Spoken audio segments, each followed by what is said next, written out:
This conference will now be recorded. Okay, so this is what we're going to learn in chapter 14.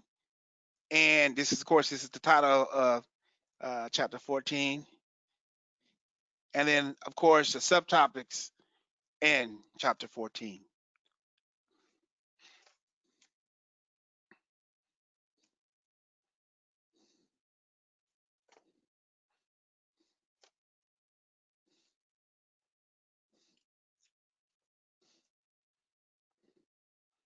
Okay.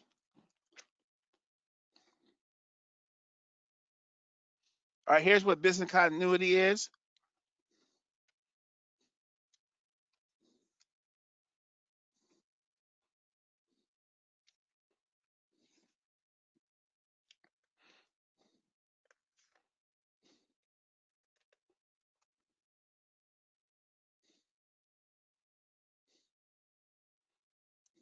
Okay, even with this business continuity, on your job, it's the same thing. There should be a continuity book or something. So if this person leaves, you can pick up and move and keep it moving. So if somebody leaves, the organization doesn't shut down because that person left. Y'all agree with me? Y'all understand, like a SOP or something? It should be there. Because if not, when you get there, if there's nothing, you're gonna have to, which we on some jobs, that's what we have to do. We have to figure our way through it. But it would be really nice if there was something in place where when you got the job, it was something, a book or something that said, okay, this is what you do on day-to-day operations. It's not going to have everything in there, but it's going to get you, it's going to at least get you a warm and fuzzy on your job description. Now, again, when you start a new position, hopefully the person that's there is going to train you. But business continuity is just like it said, in the event of something happening, um, they'll still be able to go on. When I went to when I went to Haiti for the earthquake. Now I had went to Haiti before, but I had went to Haiti for the earthquake. So our job when we went over there was to, of course, help the people out and get them food, get them this, get them that. All right. So when we got over there, the police station in Haiti, where where all the policemen were, collapsed. So they still had to be able to function, to still be able to maintain order with the earthquake and everything going chaotic and um, people dying all over the place. I tell you what, when we got there, wasn't a pretty scene. The police station had been it just houses were, they don't have rebark over there. So when the house collapsed, it just fell right on the onto the foundation. It didn't you know how rebark holds stuff up? It didn't do that over there. It just collapsed. So the our job was to help them out. So the police department, like I said, was in chaos. So in spite of what was going on, even though we didn't know what they procedures, what they did, there was a person there who showed us, what they do day to day, what their operation, how they perform. Of course, things change, but there was somebody there to give us, show us exactly what we needed to do, and that's what I'm talking about. Even in the IT field, if and we'll talk about a hot site, cold site, warm site. If in the event that a hurricane comes and it destroys everything, do we have something in place or somewhere to go to pick up and keep going? So continuity is making sure that there's something in place in case of uh, like it could be an electrical outage, it could be a flood, anything. We need to be ready to go, and so this continuity is going to help us. Okay, right? So then we have the business continuity plan, which that's what I was talking about.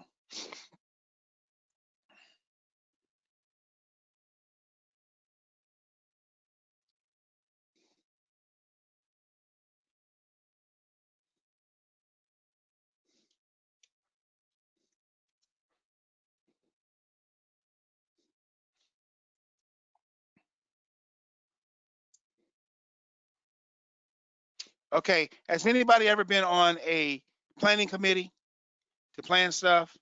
You know, on your job, um, in the military, a planning committee, and you have different approaches that you're going to do for different things.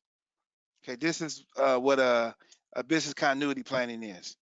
All right, and as you can tell, it consists of business recovery planning, crisis management, and communications disaster recovery.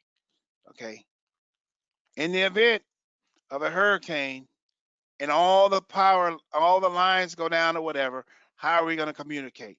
Disaster recovery, hurricane, tornado, tsunami, all kind of different things can happen. How are we going to? What kind of plan do we have? Um, okay, let's use this. Let's talk about what we got going on right now. The pandemics that's going on right now. It's this has never happened before in our lifetime. So guess what? They got to figure out what to do. The book is being written right now. It's being written right now. It's being written. So if this happens again, they'll have something to go with, some kind of continuity or something to get them through this. So again, the continuity planning is very important. Okay, so we're going to dig into these. Okay, so you have here's the business continuity planning terminology.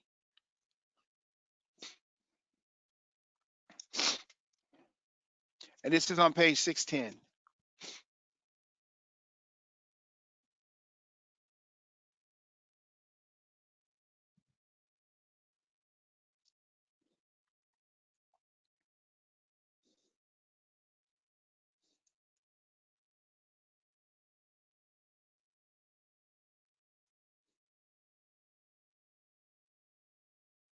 And how does this BCP terminology deal with IT?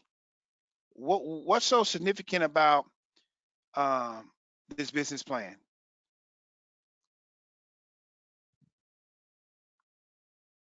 Basically gives the insight of how an organization can still continue to run in a matter of things happen. That could be backups. It could be, uh, like you said, a hot site or a cold site. If something, I don't know, if a building just falls apart, it basically keeps the company going in a matter of a disaster. Correct. Um, for those of you who are in the IT field, do you know of if your organization has a plan? Have you seen the plan? Have you seen the plan? Have you seen any plans that they're going to do just in case if this happens? Have you been briefed on a plan? Yes, yes, I've seen some plans, You seen some and plans? yeah, and they make us take training classes, Okay. training courses every 2 or 3 months to Okay. verify that we know what's going on. Unlike Okay. Ricardo, I'm too low on the totem pole. He got all the big bucks. uh, so definitely when total chaos breaks loose in the store, right? Y'all got a plan? Okay. Yeah, call Stephanie. Huh? Call Stephanie. That's the plan. But there's a plan. We have an emergency guide and we have numbers to contact and people to contact when X, Y, and Z happens. Okay. And everybody, I say it funny, but they there should be some kind of plan where you work at. In the event of a fire, in the event of this, in the event of that, in the event of what's happening right now. Like I said, the book is being written right now by this COVID-19. It's being written right now. Okay, this has never happened before. Now you have the plan now where the kids have to go back to school. So what are you going to do with the parents? Are the parents going to stay home with the kids? Are you going to pay them to stay home with the kids? All of this is they all of this. Oh, they got to think about all of this because now the kids are going to be going to school online. So if the kids aren't old enough to stay home by themselves, so guess what? One of the parents got to stay home. So are they going to pay the parents to stay home? See, this is all this is contingency planning. But again, this has never happened before. So now it's going to be interesting to see what happens. But again, you have in the military, there's a lot of contingency plans, a lot of contingencies for different things. They just take them off the shelf, look at them, put them back on the shelves. Then you have, of course, the emergency response in the event that you have an emergency. You know, at the hospital when this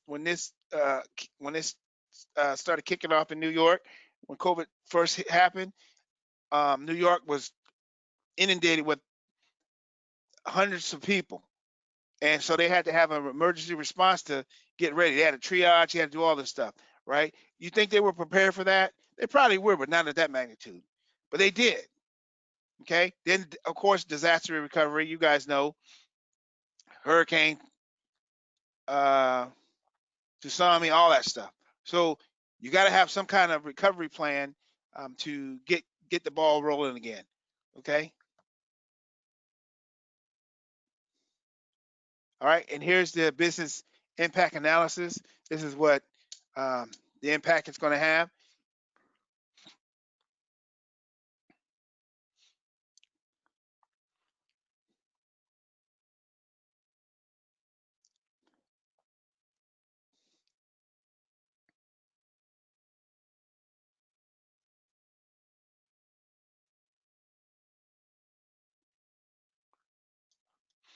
So with this one, the analysis. Anytime you see analysis, what are they doing? What are they doing? What are they doing? When somebody says, "I'm a analysis," I do analysis for the drug companies. What are they doing? What are they doing? They're analyzing the impact. There you go. That's right, Vince. That's exactly right. So, so even in I say the IT world, which that's what most of us are trying to get into or are already doing, we have those people too who analyze, who see the impact of if this happens or that happens, the worst scenario. Go all the way out. And if this happens, what effect will that have? Now, of course, with us, what effect is it going to have when the kids go back to school and we don't have enough people to handle the mission? What effect is it going to have? You see what I'm saying? All those questions have to be asked. So you have people that do that. You might be one of those people who are an analyst to present statistical data to say, if this happens, then this is going to happen. If we do this, then this is going to happen. So again, the business impact and what it's going to do, what can happen. So let me show you this slide right here. All right, this is the BIA and some of the impacts, which you guys already talked about. Okay. And out of all of these that you see on the right, what do you think is the most, in your opinion? What do you think? Which one of these is important? The most important, in your opinion?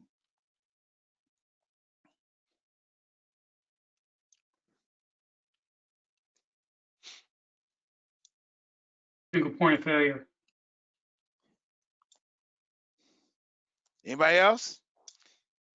The single point of failure, man. The single point of failure. We can't do anything because this person is gone. In the military, you know what they say? Next. I don't care if you don't know how to do it or not. Guess what? You're doing it. You might be stumbling, but guess what? By the time you get done stumbling, you'll be done figured it out. You see what I mean? So if you have a single point of failure on a job, it shouldn't be that way. It shouldn't be one person knows everything. It shouldn't be, because if that person leaves, then everything stops. It should never be that way. But we know it is that way some places. It might be that way where you work at. Well, Stephanie, we can't do the job because you're not there. You know, you hold everything together, Stephanie. We can't function. Stephanie's not here. We don't know what to do. Vince is not here.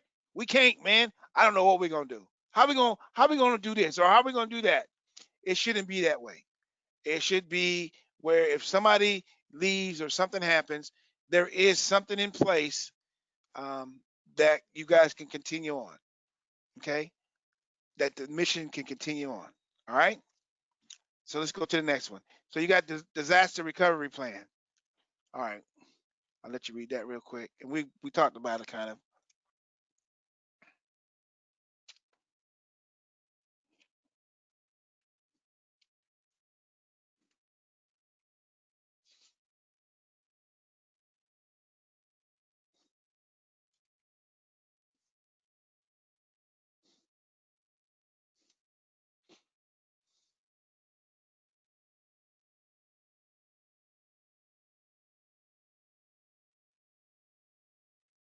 That first sentence, that first sentence is a documented process of set of procedures to recover and protect a business IT infrastructure in the event of a disaster. Now, that could be, you could use that for anything, but because we're doing studying IT and we want to get into IT, it's focusing on IT. Okay, so um, that could be, any business or anything, but because we're doing IT, that's why they put IT in there. Okay,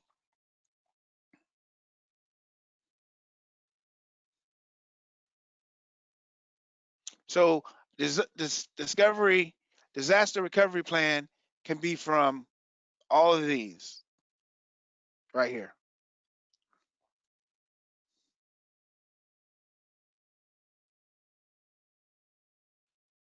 You as a system admin, you deleted everybody's account. So you know what's going to happen. People are going to try to log on, and guess what? They're not going to be able to log on. So guess what's going to happen? They're going to bombard you. Hey, my account is messed up. Or how about this? You, in all your wisdom, said, hey, I'm going to go in and I'm going to change some settings in the printer. And what you did was, when you went in there and you changed some settings on the printer, you changed it where nobody could print. So now everybody is in an uproar because you did something and now they can't print. They can't print. So in the event of that, of you doing that, there should be some kind of plan in effect. So if this happens, then this is what we're going to do. If this happens, this is what we're going to do. All right, let me give you another example. Right now, we're upgrading our systems to the PIV, where you have to use the 16-digit number instead of the 10-digit number when you log on to a computer. If you don't follow instructions, you're not going to be able to log in. So guess what's happening right now? All these people who didn't pay attention to the instructions, guess what? They're calling us and saying, hey, how do you do this? Right on the screen it says, if you don't do this, this is what's going to happen. Just follow these procedures and it will work. So we have to have a contingency for that because we know everybody don't, even though they see the screen every day, they don't see that message. So this is what's going on. We had to have a plan in effect to help out when people couldn't follow instructions. All right.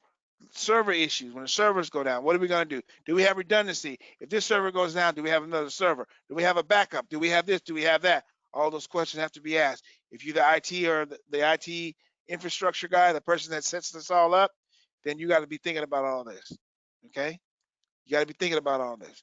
If your computer is, if you have a bunch of computers that are all go down at the same time, all of them, what's your plan of action? How are you going to fix this? What's the next step? You got to be thinking about all this.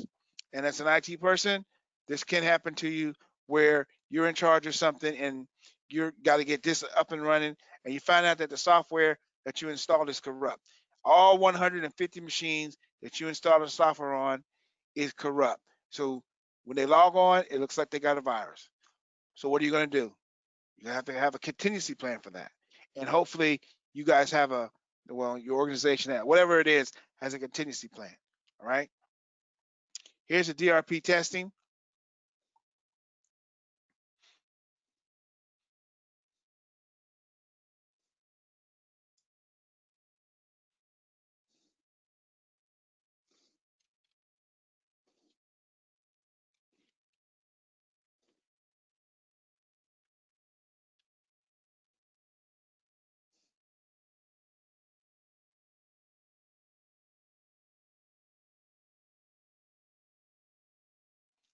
Okay, it's exactly what it says.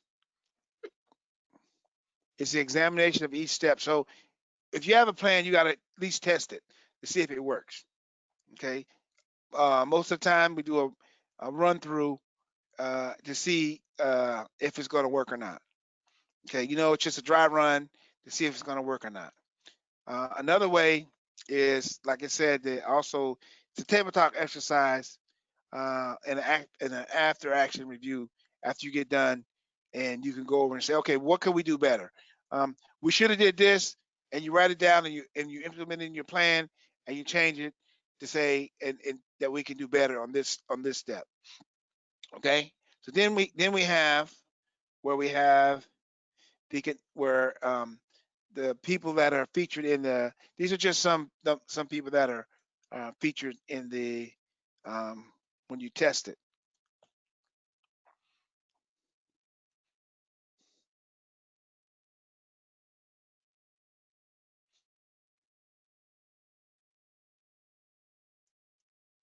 And with a tabletop exercise, right? The tabletop exercise it simulates an emergency situation, but in an informed and stress-free environment where they do it, and then after they do it, then they're going to do an AAR to say, hey, what can we do better? What did we not do better? Well, and if we didn't do this better, what can we implement to fix this to make it work better? Okay. And these are some of the things you can see the disadvantage of it, where it says it lack of realism does not provide a real test. Well, when a real test comes, um, practice makes perfect only when you're doing it when you're practicing the right way. So um, to be realistic is that's the way to go because you don't tell anybody what you're doing, but at the same time, when you don't tell people what you're doing, people can get hurt. So again, there are things that like this tabletop exercise where they practice it, but it lacks realism. All right. So you got the focus, you got the settings, wherever the setting is, and you want it to be informal. Then you have the purpose, commitment, and advantage. Okay. So again, look at the advantage. Can equate key personnel with emergency responsibilities, procedures, any other members. Okay. So you got the advantage and you got the disadvantage. And then you know your focal point. What are you focusing on this? What are you trying to bring out? And again, the last thing is the AAR. Okay. Then you have now this fault tolerance. I'll give you a minute to read this.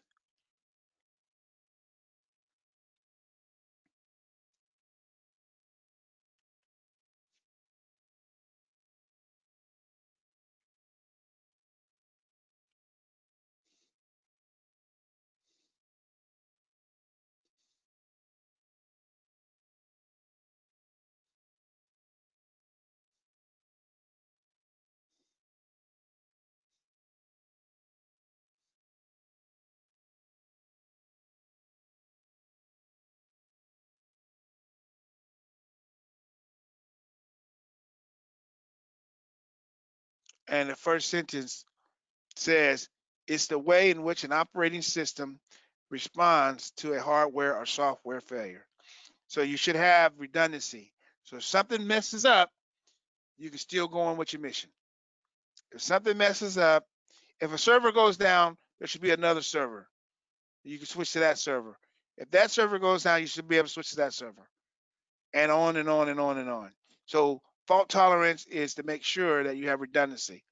Okay, in the event if something happens, either software or hardware. And here is redundancy. This is what we talked about already, but this is what it is.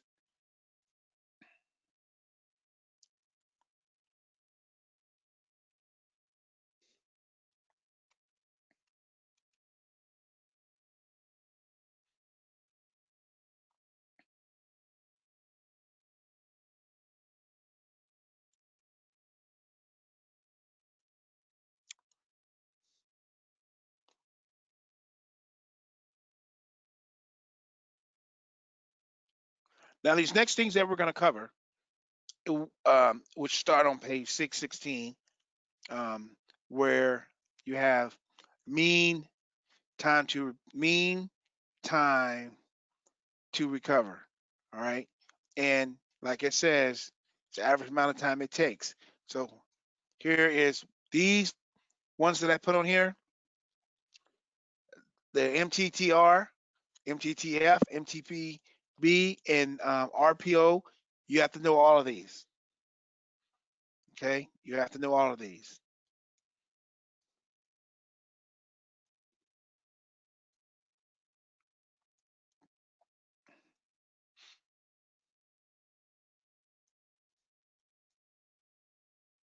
Okay.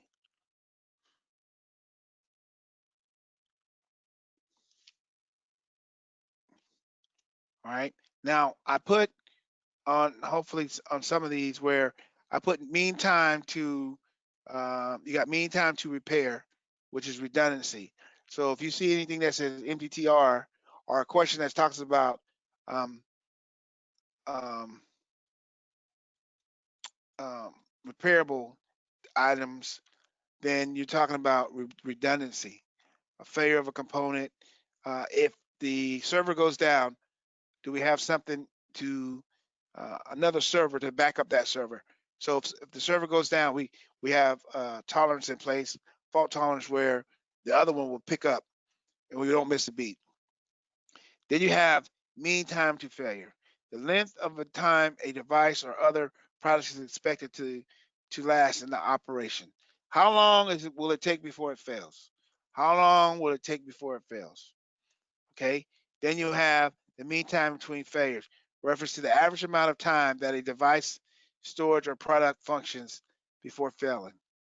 Then you have the recovery point objective, is the maximum acceptable amount of data. So the recovery point objective for RPO, remember it deals with data. You got the RPO that deals with data, and you got the MTTR that deals with redundancy. So the other two, and then MTBF deals with storage.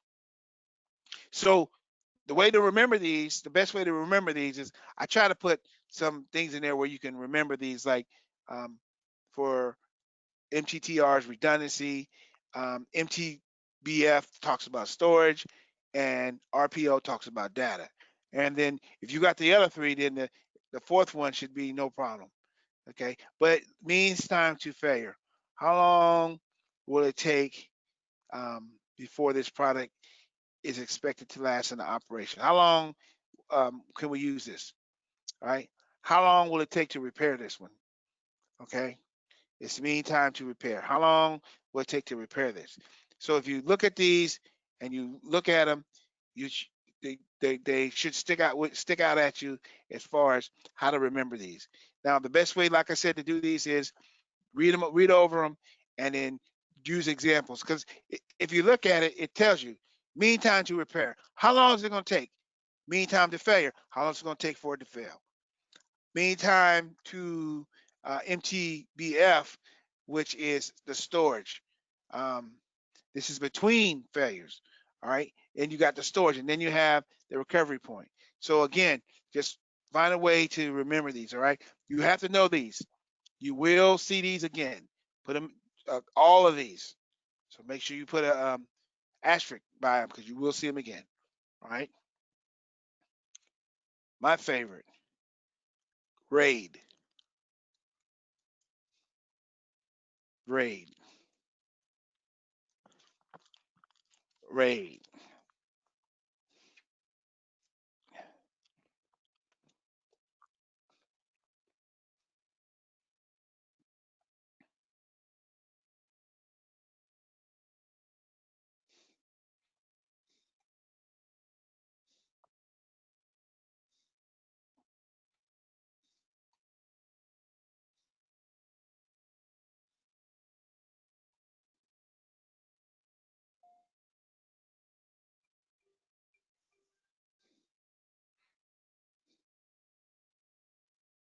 Okay.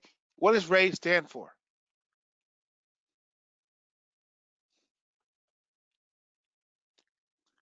It stands for Redundancy Array of Independent Drives. And that's on page 618. And Why would you think the name redundant array of independent drives? Why do you think they named it that? What's so significant about that name? Anybody tell me?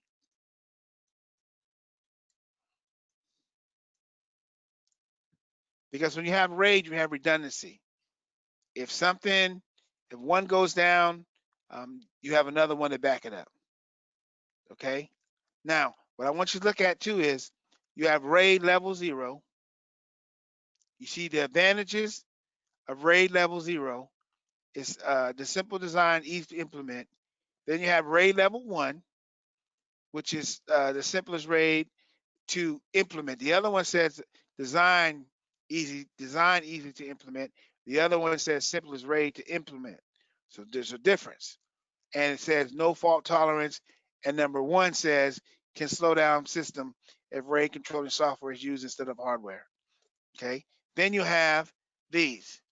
You have the RAID level 5 and RAID level 0+1. And I think for that one, RAID level 0+1. Okay, so this chart that I'm showing you, which is in the book with the different levels of RAID. All right, so you got RAID level 1, or RAID level 0, which again, RAID level 0 strips the disk array without fault tolerance, which and then you have RAID level 1, which is mirroring. RAID level 1 is mirroring. It's mirroring.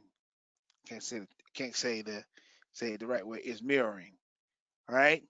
Then you have the RAID level 5, which is independent disk with distribution parity. And then you have RAID 0+1, the high data transfer. So with these, all of these that I'm telling you about, make sure you know these. Okay, you will see. Matter of fact, I have a simulation question for RAID, and I will show it to you. And you definitely need to make sure you know these. All right, make sure you know the different RAIDs. Which one is the most important? Which one is the least expensive? I mean, what is the real thing is what's the difference between them? Why would you use RAID 0+1 instead of RAID 1? It just depends. Okay. So again, these start on page 618, along with also there's a question on there that says, what does RAID stand for? So make sure you understand what RAID is and what it stands for. Okay. All right. Make sure you understand what RAID is and what it stands for. All right. This is gonna help you out. Believe me, it will help you out. Okay. So let's move right along. Any questions? Not okay. We'll move right along. All right. Everybody knows does everybody know what UPS is? Everybody knows what UPS does? No? Yes? Stephanie, you know what UPS is? Okay. All right. I just want to make sure. Okay. Do you have them at work? You have No, y'all don't have them at work? we Really? have a generator. Okay. Anybody else have them at work? Okay, Vince. Okay. It's my Of servers. course. Yeah. Of course we have It's them. my servers. Okay. Good deal. All right. So I'm not going to beat this up a lot because this is everybody knows what a UPS is and what it does. And again, it's an interrupted power supply. If something goes down, you can still work. Okay. Something goes down, you can still work. And of course, these things get very, very expensive. They're very, very big. It just depends on what you need it for. Okay. So remember what an UPS is. It's an uninterrupted power supply. Okay. Uninterrupted power supply. Then here is now. I told you about the disaster recovery sites. Now these ones you're going to have to know. No doubt about it. You're going to have to know these three. And I'm gonna tell you the easiest way to remember these. And also, we talked about something else. Remember, we talked about the pen tester. Remember we talked about the pen tester, right? And you had the pen tester, you had the black, the white, and the gray, right? You had the black pen tester who didn't know anything. You had the gray pen tester that knew a little bit. Then you had the white pen tester who knew everything. All right. Now with this, you have the cold site. If in the event of disaster, a cold site means it's not ready, doesn't have anything. You got to start from scratch. Okay, doesn't have nothing. You got to start from scratch. Then you have the warm site where you have a little bit of stuff. Um, you don't have to do a whole lot, but it's still not up to speed as a hot site. So the hot site, the difference between the hot site is that if something happens right now to your organization, you can go to the hot site and don't miss a beat. Everything is up and running. You got everything going, the computers, everything you need, and you can keep going. So remember, a cold site has nothing, warm site has a little bit, and a hot site has everything. Just like I told you about the the pen tester. You got the black, the white, and the gray. Black don't know anything. They don't give them any information. The gray knows a little bit, and the white knows everything. Cold site, nothing. Start from scratch. You don't have anything. Nothing. Nada, nothing. Then you have the warm site that has a little bit of stuff, but not a lot of stuff. Then you have the hot site. Okay, that means you are ready to rock and roll. So if something shoots or something happens, you can move to this building and it's ready to go. All right. So remember what I told you. You got to know these, and these are on page. Start on page 622 and then on page 623. Know these, memorize these, and understand these. Hot, warm, cold. Okay? Hot, warm, cold. All right? So then we have the different kinds of backups, the different kinds of data backup. Got to know these too. Got to know these too.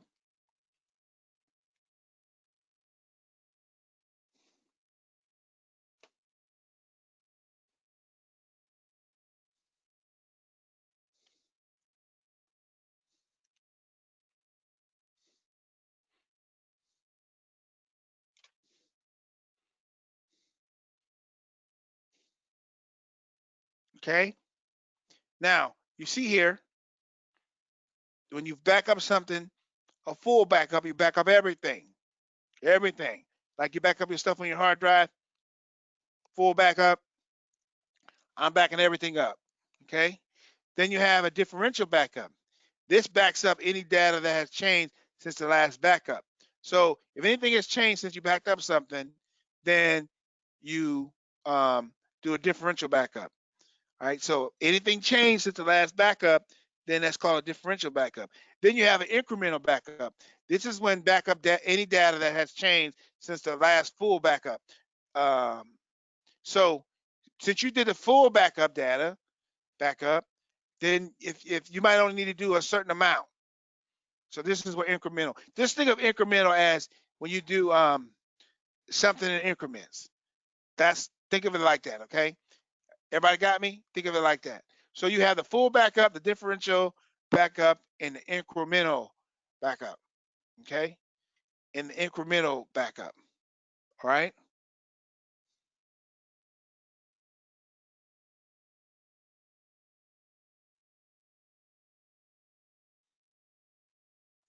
Okay? You will see this again. The full backup, the differential backup, and the incremental backup. You definitely will see this again. And the chart is on page 625. You will see this again. Okay? You will see this again. Okay? All right, let's move on to environmental controls, fire suppression system. I'll give you a minute to read that.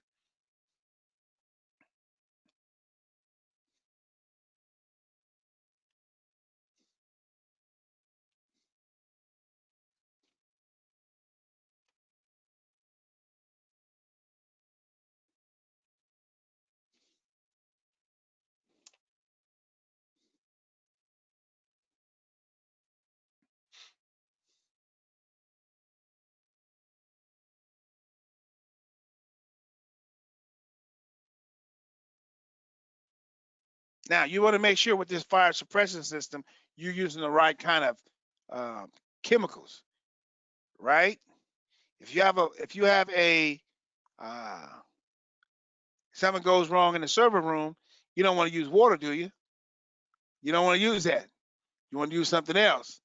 If you have a fire going on, you want to use the right kind of chemicals. Okay, so fire suppression systems are used to extinguish or prevent the spread of fire in a building, of course, you know that.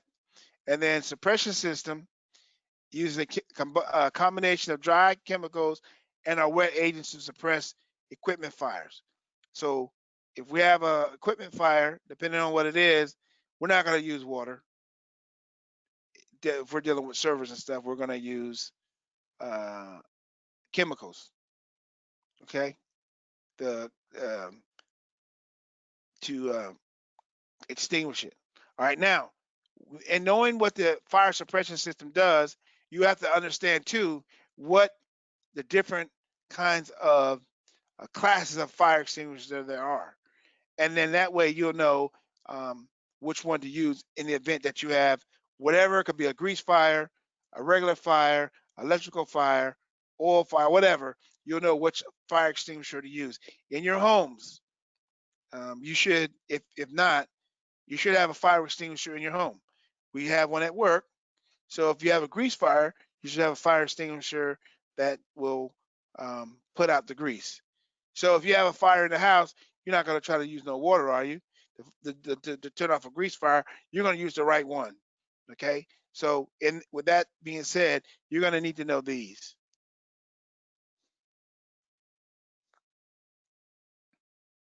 Which is on page 629.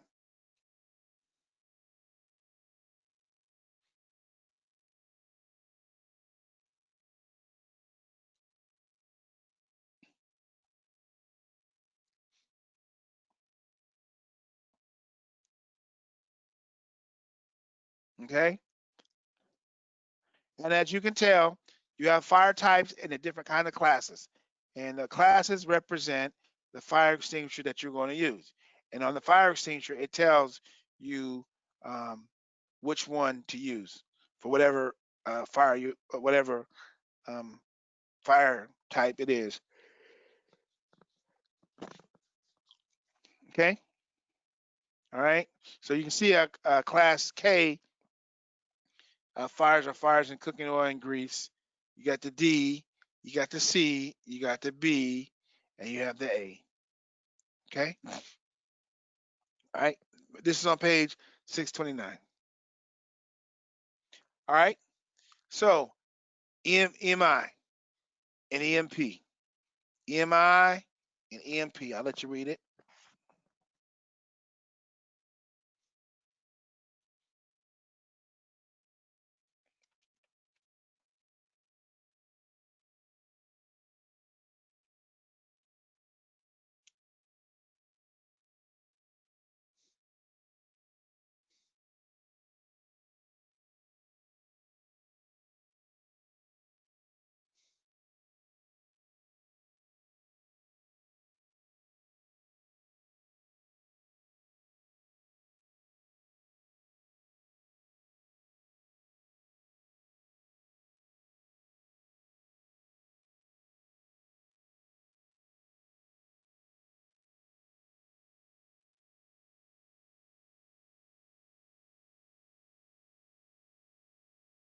Okay. So these two, you got electromagnetic interference, and you have electromagnetic pulse. And the one that's on the bottom, where it's a short burst of electromagnetic energy interference caused by an abrupt and rapid acceleration of charged particles. What do you think that's called? When does that happen? Does that happen to you guys? You know what that is? Anybody know what that is in short term? Okay, I know what it says, electromagnetic pulse. What do you think that is? What could that be? What could cause what is something that could cause that? Nuclear bomb? Okay. What else?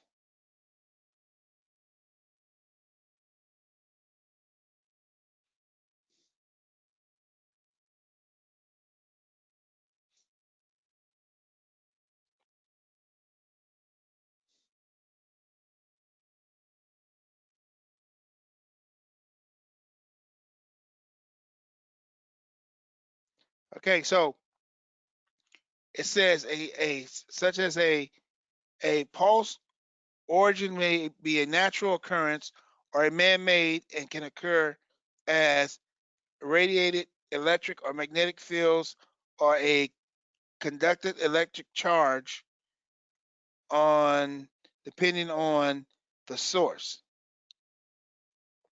What about static electricity? What causes that? You know, when you touch something that shocks you, it's quick burst, right? And you know, or when you touch your door outside, if you go across the carpet and you rub your feet across the carpet and you touch something, you got static electricity. You get what I'm saying? Y'all, everybody's had that happen to them. Okay, and then you have the electromagnetic interference, which is like it says, it's a phenomenon where one electromagnetic field interferes with another, resulting in a distortion of both fields. This is commonly observed in radios, where switching between frequencies and static is heard. So that's that's what that is. Okay, that white noise, that crazy stuff. All right, but the EMP, like I said, is it could be static electricity when somebody is touches you and you got shocked. Okay, all right, all right. So the Faraday cage. Anybody ever seen a Faraday cage or ever heard of one in a museum? No. Okay, a Faraday cage. All right, they're in, if you haven't seen one, they're pretty cool.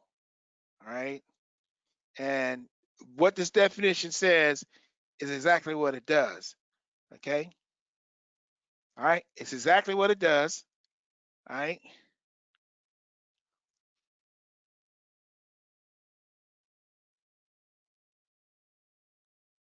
And I'm going to show it to you. Okay. Here's what it looks like. That's what it looks like.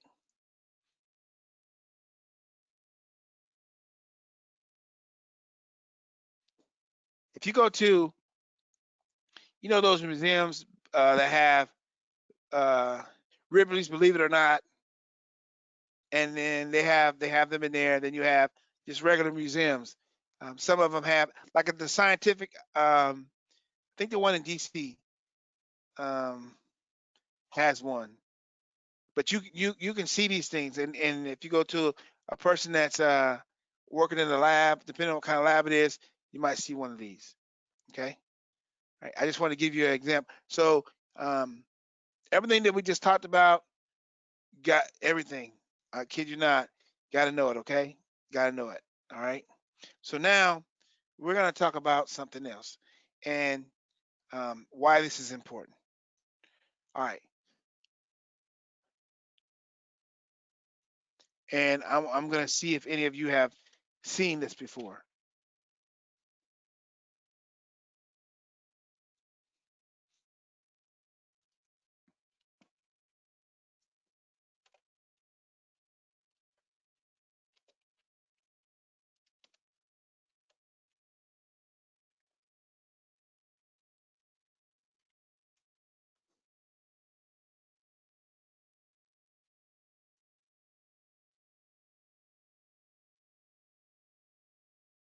What do you think you would see this at?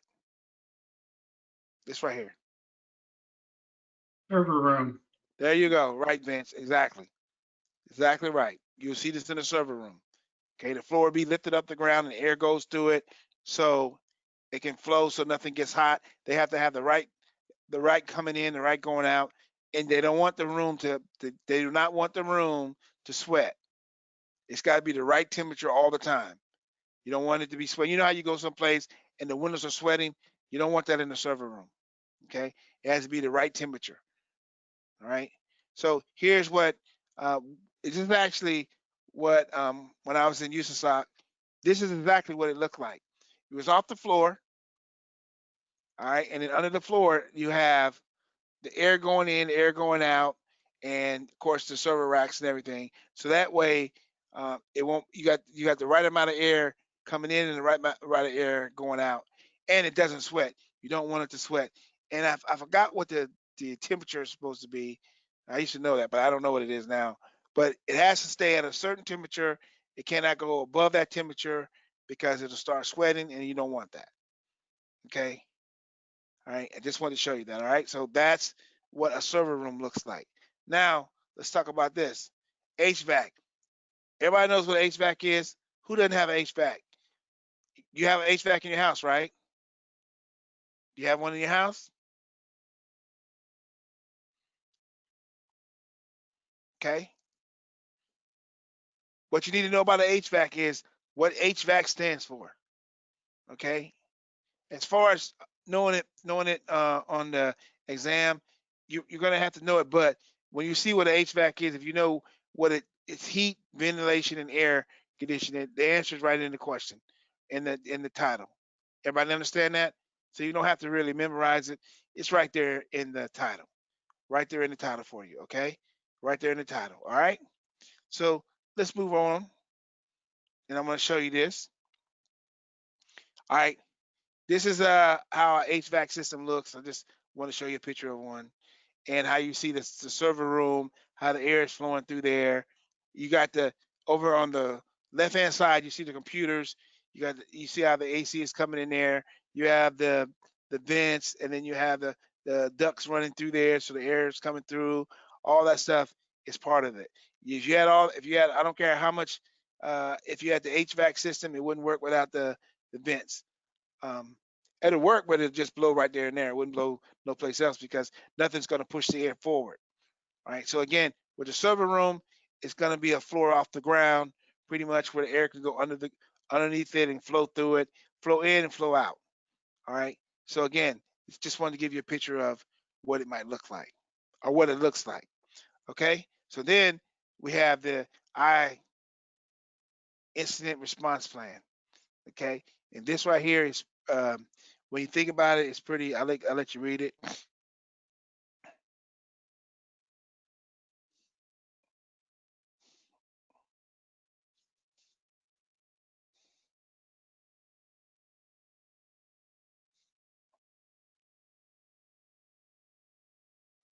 Okay.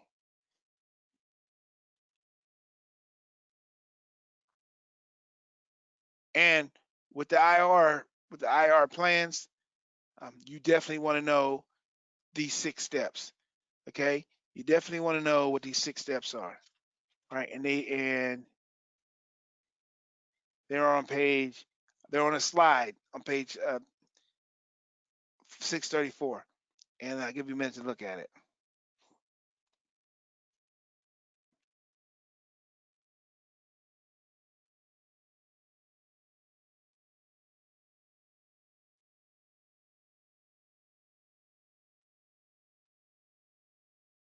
Okay.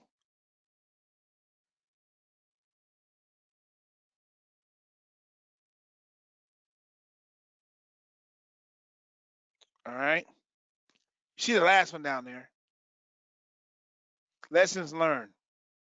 Why do you think that's important? Because um, what did you learn when this happened? How can we do better? Just like an AAR. But the lessons learned, they have a lesson learned center where people can go through, so like a library, and they can go through and look at, well, what happened when these guys did this, or what happened when they did it. This is what happened. Of course, a lot has changed since that happened, but at least it gives you an idea of what happened when they did this particular thing, whatever it was. Okay, so you see the preparation, identification, containment, eradication, and recovery. Right, in that order. You need to make sure that you know those in that order. Okay, in that order. Okay, and that is on page 634. And make sure you know it in that order. Okay, all right. Now you have talk about forensics. All right, talk about forensics.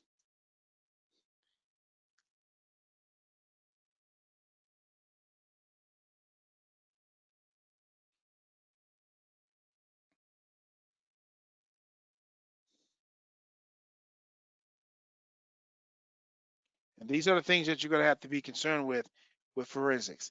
Some of you, I don't know, my last class, I had people that were um, wanted to do this. Who wanted to do forensics? Somebody want to do forensics? Okay, yeah, Me. yeah, But okay, I'm certified in forensics. okay. So Denny, he's doing forensics. So when you look at this, is this something that you do? Is it something that you familiar with when you see this?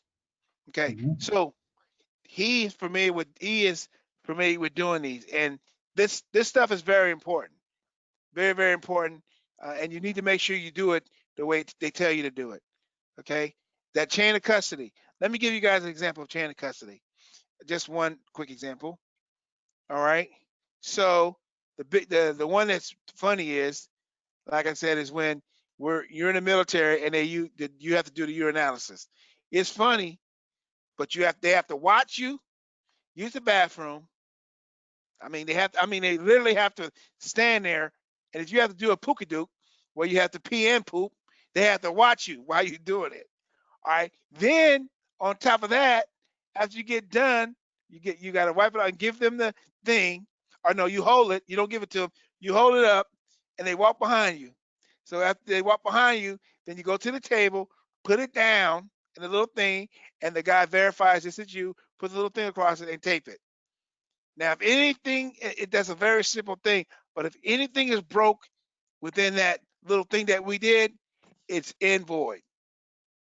You got to do it all over again, all over. You probably ain't got nothing left after that, but you got to do it all over. So just like with the crime scene, why do you think it's so important for the cops to get out there and secure the crime scene? It's pretty much it's. Let me give you for IT. There's been a crime committed on a computer. I'm gonna just use that as an example, and this does happen. All right, here's the crime. The person was on the computer and they were on a site that they weren't supposed to be on. The site, uh, the computer got flagged because the site came up and said it brought red flags. The site was on a hate site, or it could have been a porn site, it could have been whatever. But the site was flagged. So they have been watching this person. I'm just telling you, it's really happened. I'm not going to say when, but they were watching this person, and every time they thought they had the person, they would slip away. So, but they were building a case, building a case, building a case. So they finally got him. So what they did was they sent us down there without no warning. They didn't tell this guy nothing. They sent us down there to secure the scene. Get away from your computer. Don't do anything. Stay away from it. So the people came in. We're the techs. So they came in and they told us we need to do this, this, this, this, this, this, and this, and this, and this. All these different steps. So they actually did exactly like this. They just secured the crime scene. They preserved the evidence. They established a chain of custody. So when we had to take the hard drive, I'm just using an example. We had to take the hard drive out, right? There was a way we had to take it out. There was a way we had to put it in the bag. There's a way that somebody had to sign it. And it had to go that way. It couldn't go no kind of other way. All right. And then of course, after you do all that, they're gonna, of course, examine the evidence and all that, and then do whatever else they need to do. So again, this is very important. Forensics is very important. On a crime scene, on a murder scene, the forensics is very important. So again, the chain of custody is really really important. So all of these things that I'm telling you about, make sure you know them. So then you have, I'm just going to do them in order about securing the crime scene, the different things that they do to secure the crime scene. Okay, this is some of the stuff that they do. All right, and then correct me if I'm wrong. There's some of the stuff that they do. This is just some examples. It could be more, but it's just some stuff that they do. Okay. All right. Then you have, and then you have this. Why do you think tracking man hours is important? Why do you think that's important? Ties it into the chain of custody. hmm And And when also, stuff was touched, who touched it? okay, when you have track man hours and expenses, right? One good thing about that is it can get kind of expensive, can it? Depending on how long the case is, it can get kind of expensive, right? It can get kind of expensive. A whole lot of things can go into it. A lot of man hours to do this, this, and this. You got one crime scene. Say it takes months. So now you got to pay people overtime. You got to depending on who you have out there. All these agencies got to talk, or whatever the situation is. So tracking man hours is a must. Then you have, how about this? You got to do this too, right? You want to capture some video, don't you? You want to capture some video. You want to capture some video. And why would you want to capture some video? Why would you want to capture some video? Now, because if you have it on video, I do know that they say it can be what do you call it? Manipulated or whatever. But when you capture the video and you put it in there with the on the crime scene and they put the with the evidence, right? You have another way of capturing what actually happened or what was actually out there on the scene. So that's why you want to capture video, because the video might show you some stuff that you didn't see. All right. All right. So also too, you want to make sure that if a crime has been committed, what's the if they're going to check around, they're going to check the different stores, they're going to check if anybody else had cameras out there that captured it, and they're going to want to get that footage and add it to their collection of evidence. Okay. All right. So then now you have the captured video. What else do you need? What else you think is important? No problem. You need the witnesses. You got to make sure they're credible, right? You can't make he be changing the story every 5 minutes. All right. Not all witness statements are 100% accurate. We know that, right? Okay. We know that, right? Okay. All right. So you got a witness, and you got to make sure that that person is credible. When you question him or question her, you got to make sure that that person doesn't change their story. That's in. I told you about the IT stuff. It happens where they can call you in for somebody dealing with a computer. Somebody they can. Okay, it can get very very hairy. So this is just not pertaining to um, computers. It can be pertaining to other things too. All right. So then you have where you want to preserve the evidence. All right. You want to preserve the evidence. All right. Okay.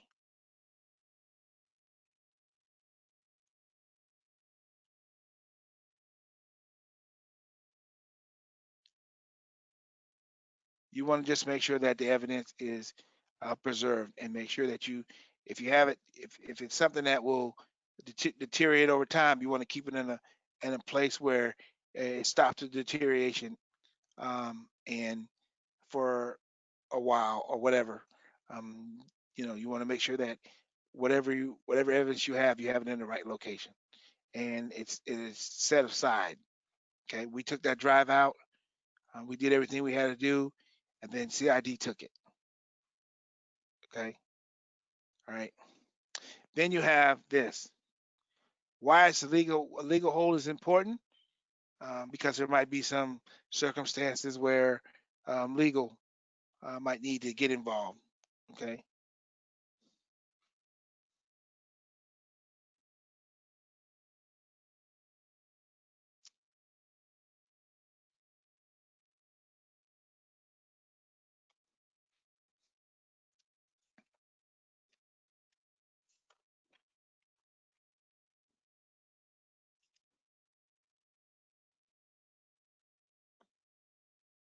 Okay.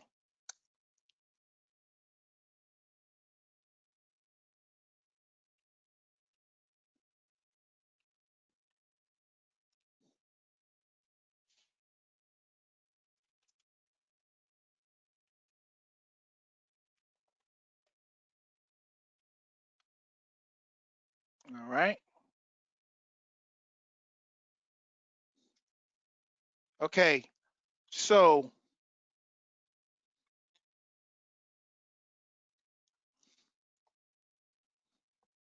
all right. So we talked about. I don't know if I remember telling you about the traffic logs and what I told you about intrusion detection prevention systems. Remember I told you what an intrusion detection system does and a prevention system. What's the difference between an intrusion? The difference between a intrusion detection and a prevention system? What's the difference? Anybody tell me what the difference is? So you got an intrusion detection. So when something intrudes on something, what does that mean? What does that mean? Like interrupting. Okay, so then you have a prevention. When something is preventing something, it's doing what? Stopping it from happening. There you go. Okay, that's all you need to know for that. All right, just want to just point that out. All right, now this right here, um, the this is something that I wanted to show you. The order of volatility. I want you to just just read this real quick, and okay, and I want to show you guys something. Um,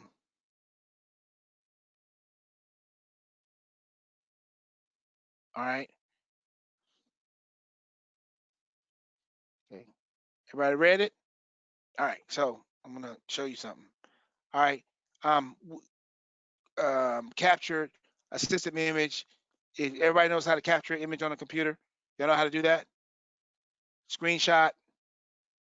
All right. You can use you back your system up. You can look at the logs. You can um, capture your computer like a restore point, kind of like. All right. Okay, don't worry about it. You don't really have to know this one. All right. So screenshot. This is what I wanted to show you. Everybody knows what a screenshot is. How to screenshot your screen. Everybody know how that is, right? I'm not gonna, okay. I'm not gonna beat it up. Everybody pretty much knows. Now, this is what I wanted to talk to you about. All right, right here.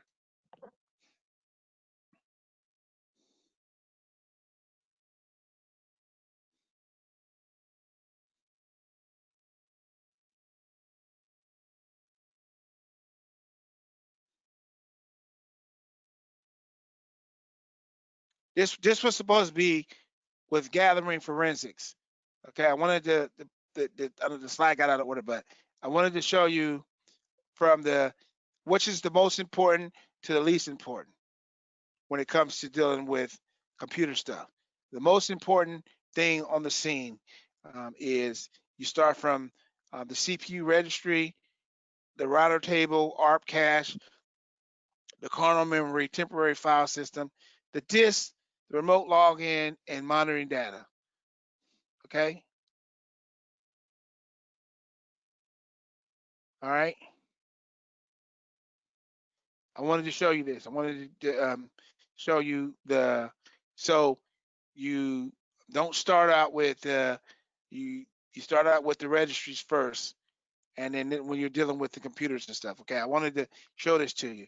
The most to the least. The most important when you're gathering forensic data to the least.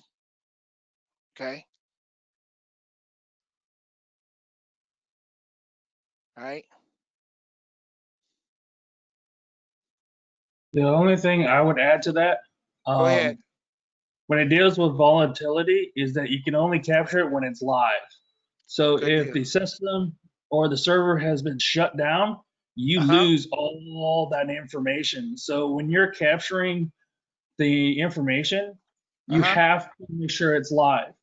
So if somebody turned it off, you won't be able to get any of that information. Now, you can go deep diving with some software, but you're Mm-hmm. not going to get the critical information that you want. Everything has to be live to capture a volatility. Okay. There are ways to capture it off, but it's basically everything gets shut off. It gets wiped, Okay. erased automatically. Everybody got that? I would definitely add it. Um, and I want to I'm gonna do something real quick, okay?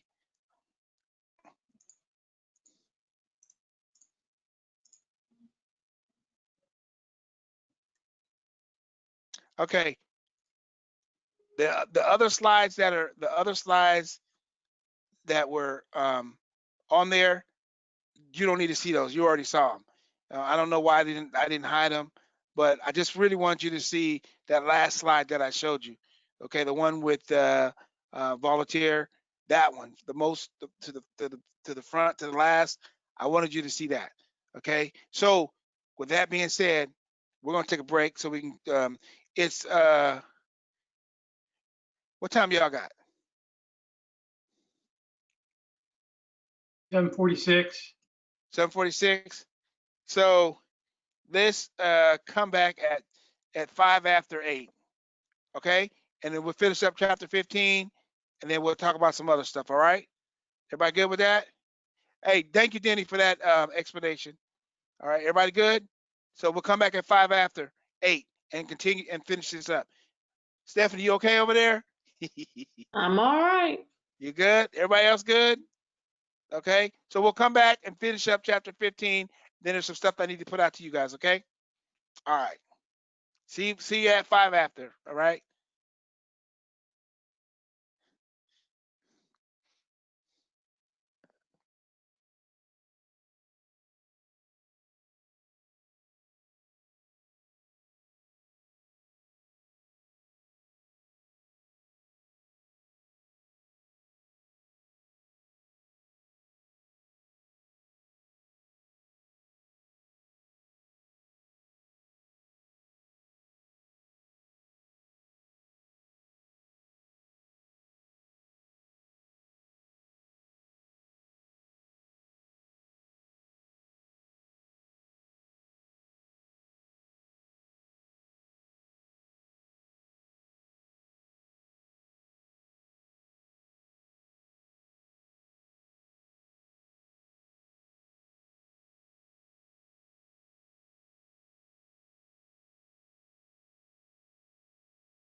All right, you guys ready? Ready to get this last chapter done, done, done.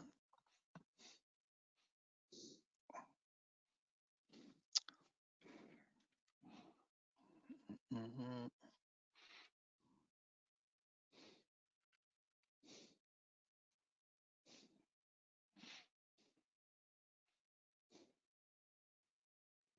How you feeling, Vince? You good? All right, good stuff. Good stuff. Right, we moving right along, moving right along.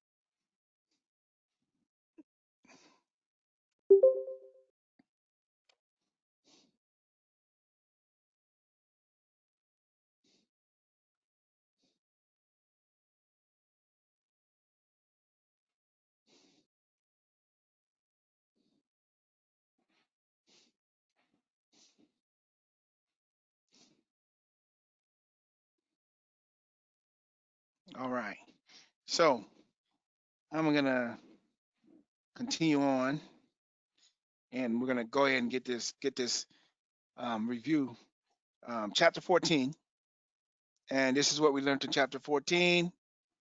Okay, we discussed the business continuity plan, discuss how to achieve fault tolerance through redundancy, explain the different environmental controls, and describe forensics and incident reporting procedures. And we did those, and we went over those to make sure that everybody knew what they were. Okay, so with that being said, we're going to go ahead and move on to chapter 15 so we can keep it going. So here is what we're going to learn in chapter 15, risk mitigation. And after we complete chapter 15, these are the following things that we're going to discuss when we get done, when we finish chapter 15, right? And you see, explain how to manage risk, describe strategies to reducing risk, best practice of mitigating risk, and describe security issues. Common security issues. Okay, so let's move on. All right, here is managing risk, and this is what risk is.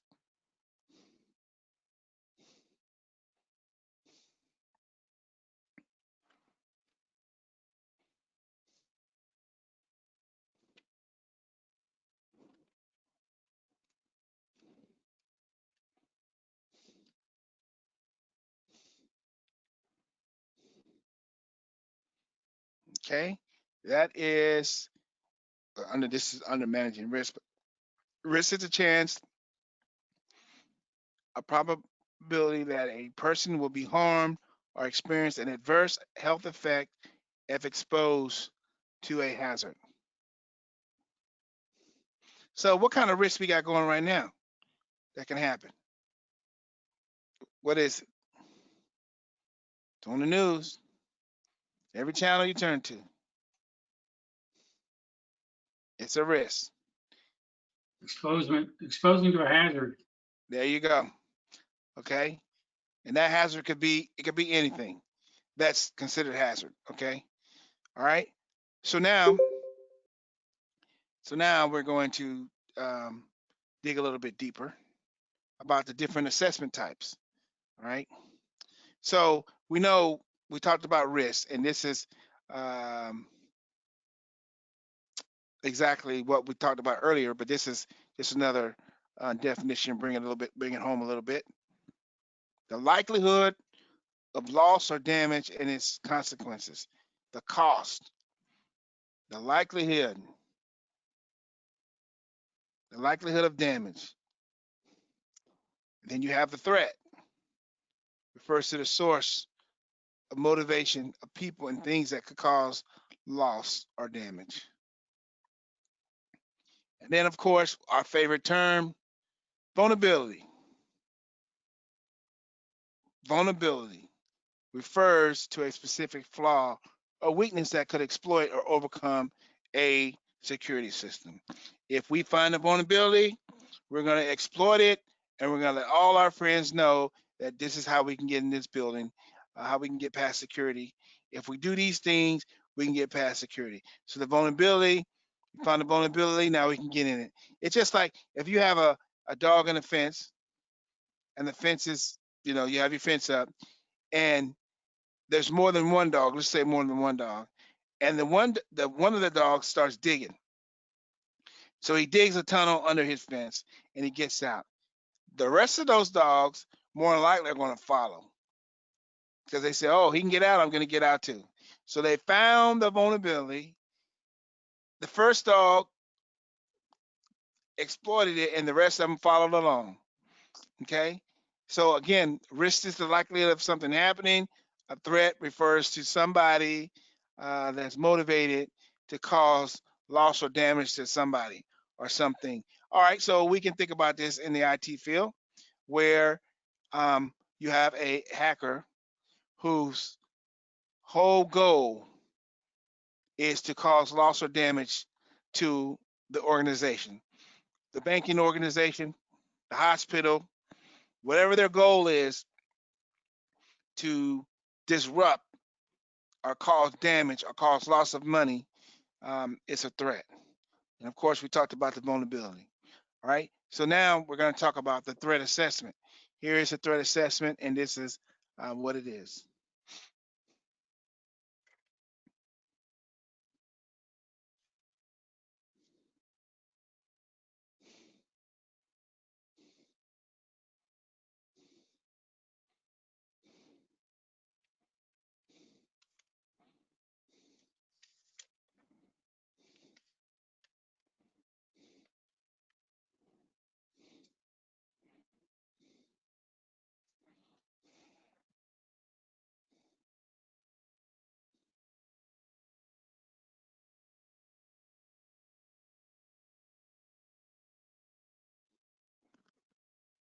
Okay.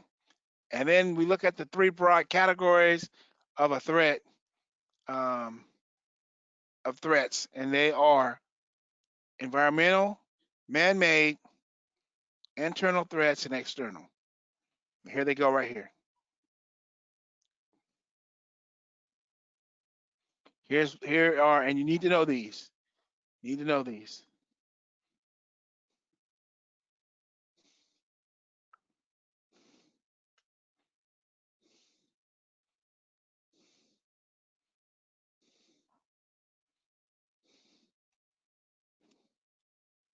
And you can find these on page 654.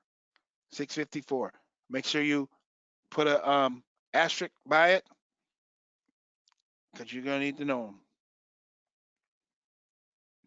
them. And if you look at it and it tells you the environmental, something with the environment, man-made is something the man does. Internal is internal threat with somebody within, and then you have an external with somebody without. So you have the environmental, which you know hurricanes, tornadoes. Then you have man-made, something the man does. Then you have an internal where somebody in the inside is a threat. Then you have external where you have somebody on the outside becoming a threat. Okay.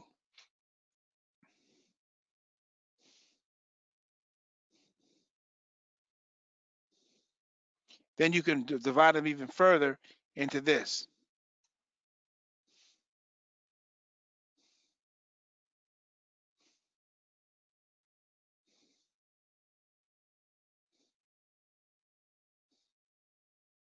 These are the threat classifications.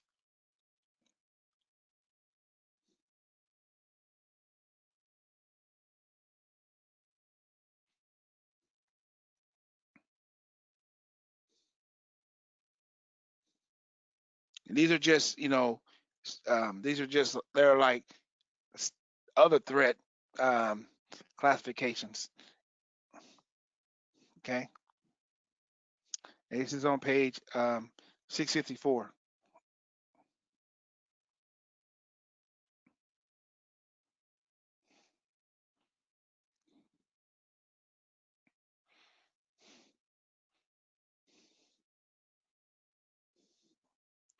Okay. So you got strategic and you got compliance. financial, operational, technical, and managerial.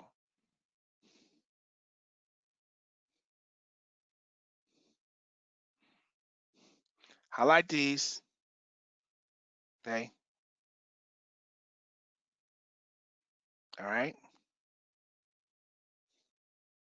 Now, these next two terms I'm going to show you are new to 501.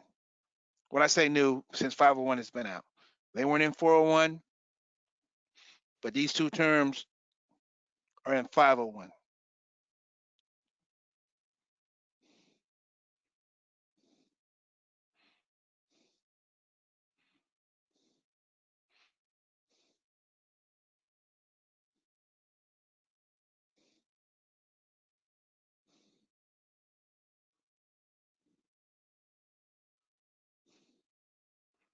These are new terms. You got one that it's a transformative code, and the one is introducing code. These are new. Make sure you know 'em. When I say new, they are new to 501. Okay, and 501 has been out for almost 3 years now.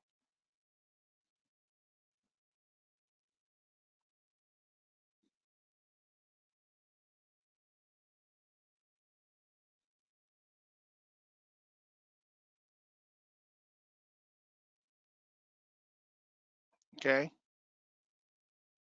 so one is transforming code, and the other is introducing code.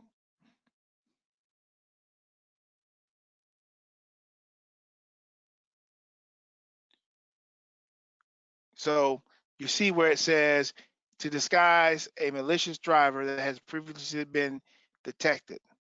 Okay, so it's going to be, it's been detected, but now it's transforming the code to make it where they can't find it. Then you have the driver shimming, takes advantage of existing Windows functions to allow patching and changing of code.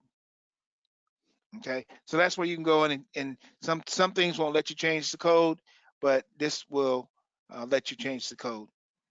Okay, and in order for you to be able to do this, you have to be an administrator where you have elevated privileges. If you don't have them, you can't do it. Okay, all right, so you have one that disguises and one that has to get permission to be able to do it. All right, so now we're gonna look at this. All right, so everybody knows what um, the difference between, I'm not gonna, the only reason I put the slide up here is in this chapter, but the only reason why I put it up here is because I want to make sure you understand penetration testing, authorization, and vulnerability testing, authorization. So penetration testing authorization is, in order for you to be able to do this, you have to have, it has to be the company or organization has to have given you authorization in writing to say you can do this, and you have to sign it. If you do anything other than that, you go to jail. Okay? If they say I only want you to look at side A, don't go to side B or C. They only told you to go to side A to tell them if there's any problems. Okay?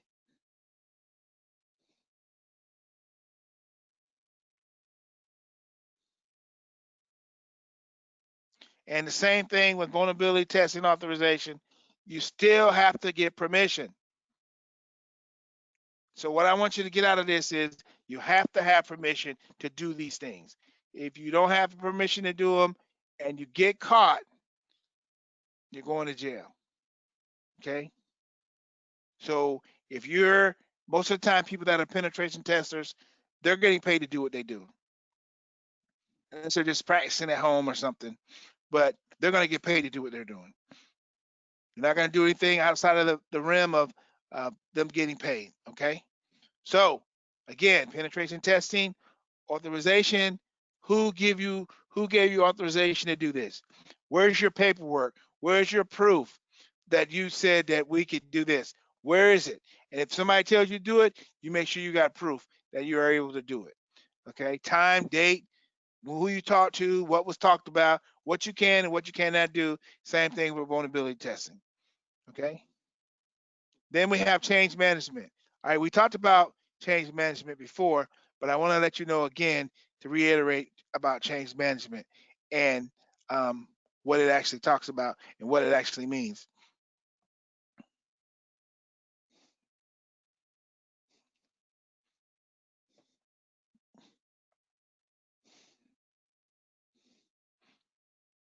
Now, with change management, in order for you to change something, you have to go through a process. It just doesn't happen overnight. You have to, we want to change, we want to go from the Dell 800s to the Dell 900s.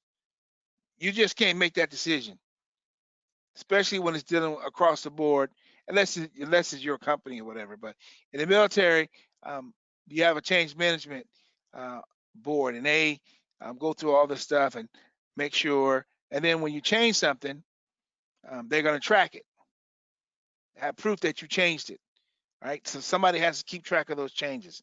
So, like I said, when you change something, not only do you have to go through the process, but you also have to have somebody tracking that process and keeping track of those changes. Okay. All right. Here's some things about change management. All right. Right here.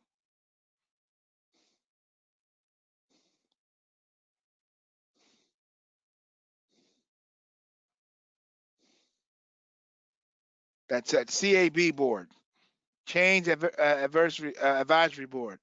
They are going to tell you, well, um, we think, or this is this, or this or that.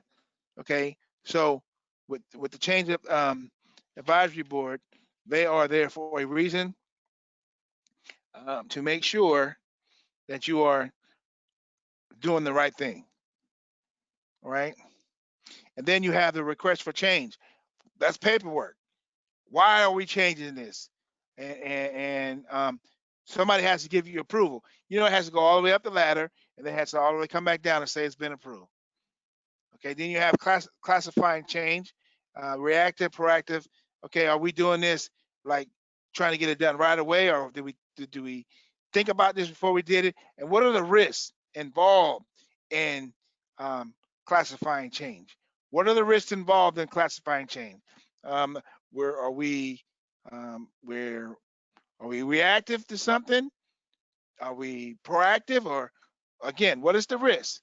And then, of course, in order for that, that request for change has to go up. Then that board is the one that says yay or nay. Okay, yay or nay. All right. So then we have this. Here's another thing about change management: how to make change, and this is just adding on to what we just talked about.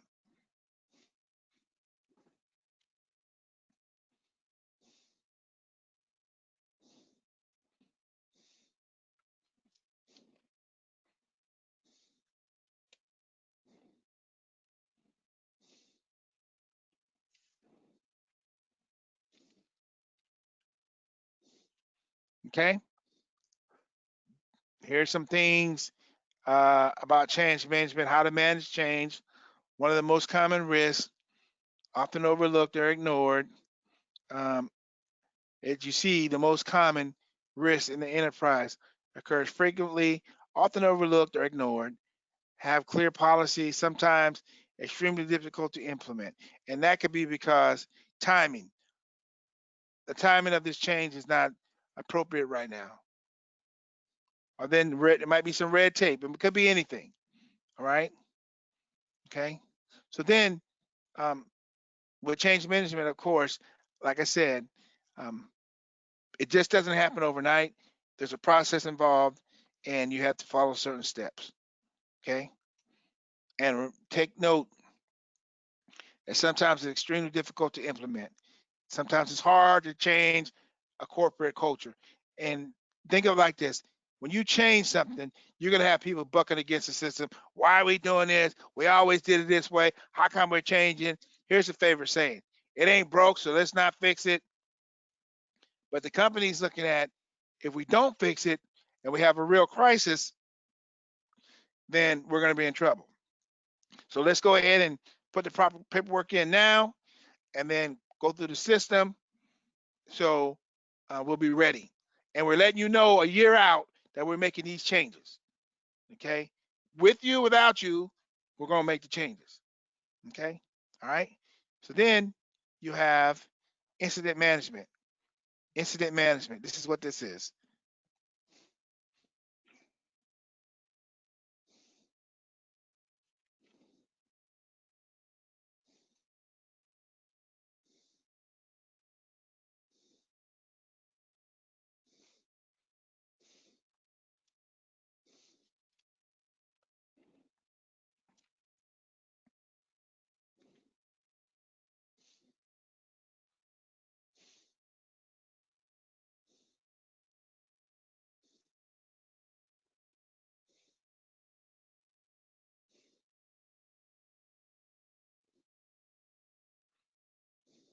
Okay, how are we gonna when the incident happens, if we have spillage, everybody knows what spillage is when we're talking about computers? Y'all know what spillage is? Stephanie, do you know what spillage is? Okay, so you have a secret drive and you have a regular drive, and you cross-contaminate it where you accidentally, or you did it on purpose, where you tried to put um, secret information on a regular system, or vice versa. You get what I'm saying? That's a no-no. That's spillage. Okay. And boy, you do that, man. Woo wee. Okay. So how quick this happened? How quick can we get this fixed? What do we need to do to get this to? What kind of plan do we have in effect if this happens? What are we going to do? So you have an incident management team that sets up and this they supposed to practice in theory and have something set up so if this happens. What are we going to do? How are we going to fix this? And you want to limit the, how many people get infected or how many people are affected by this thing. So you have somebody, incident response that responds quick and to the point to get this thing taken care of before it gets out of hand. All right. What they would like to do is keep it in house. Don't let it get outside of the house. If you know what I'm saying. If something happens within your department, you don't want it to get outside of your department. You want to squash it there. Okay. So if something happens, you want to squash it so it doesn't get outside, so other people don't know your business, pretty much. Okay. All right. So now we know what incident management is. Talking about change management, incident management. Now we're going to talk about a risk calculation. And here's what a risk calculation is.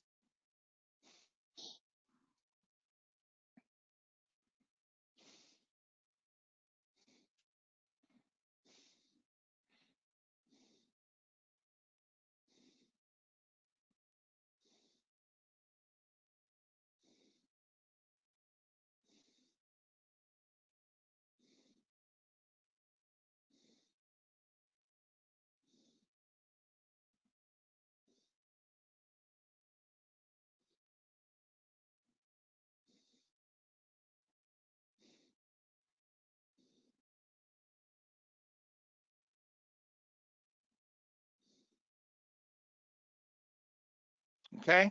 So with these two, you got qualitative risk and quantitative risk. You need to know these. One is educated guess. One is an educated guess. And the other one is scientific. So you need to know the difference between qualitative risk, which is a educated risk, educated guess, and then you have quantitative, which is scientific data. Okay? Quantitative and qualitative. Quantitative and qualitative. Make sure you know these. You will see them again. So the difference between qualitative risk, educated guess, and quantitative risk is considered more scientific. Make sure you know them. You will see them again. You will see them again. Okay? Quantitative and qualitative. Qualitative is an educated guess, and quantitative is scientific data or analysis. All right. So we had talked about the risk, the likelihood of a risk. So we're gonna go over something that we talked about a little while ago and earlier in chapter 14, which was this. You remember this? You see it again, right? Because you're gonna have to know it. You're gonna have to know this. That's why it's back here again.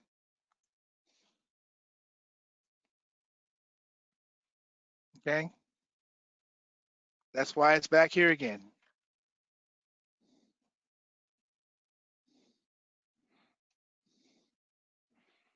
Quantitative risk and qualitative risk.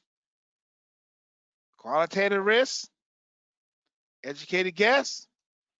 Quantitative risk is considered more scientific, more scientific, and the other and yeah, quantitative educated guess, and quantitative deals with scientific. Okay, so this is the risk likelihood of something happening, which we talked about mean time between failure.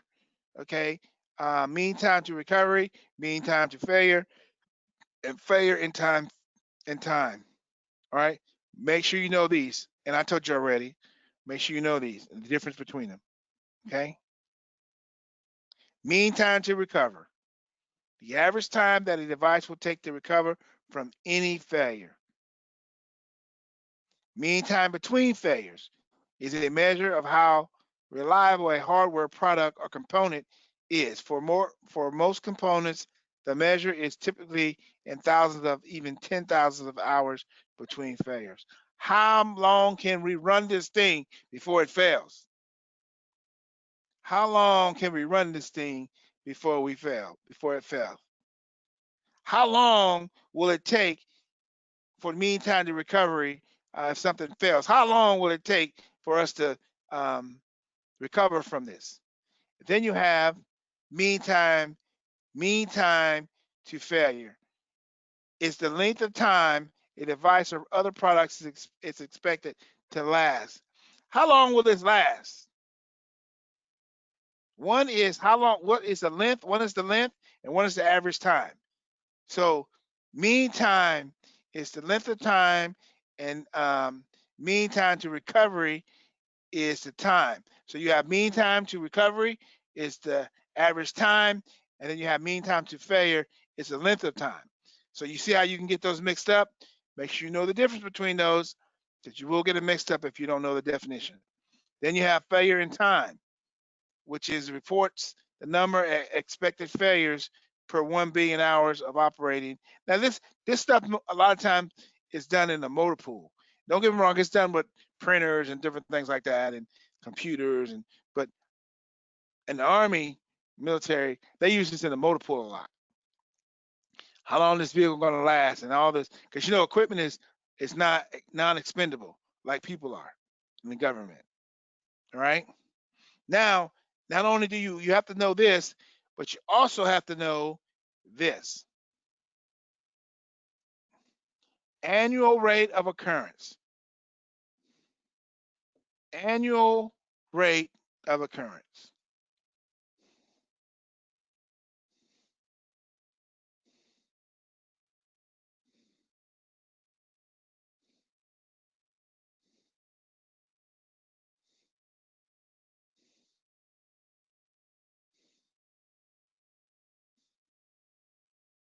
The probability that a risk will occur in a particular year. So here's an example.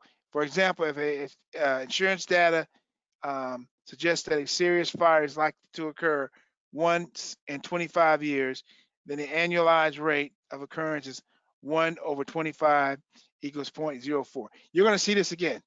You're definitely going to see this. Okay. You're going to see a question just like this. Now, the answer, the thing might be different, but it's going to be just like this. Annual rate of occurrence, ARO. ARO. Okay? Annual rate of occurrence. You go on page 662, you're going to see this. You got single loss expectancy.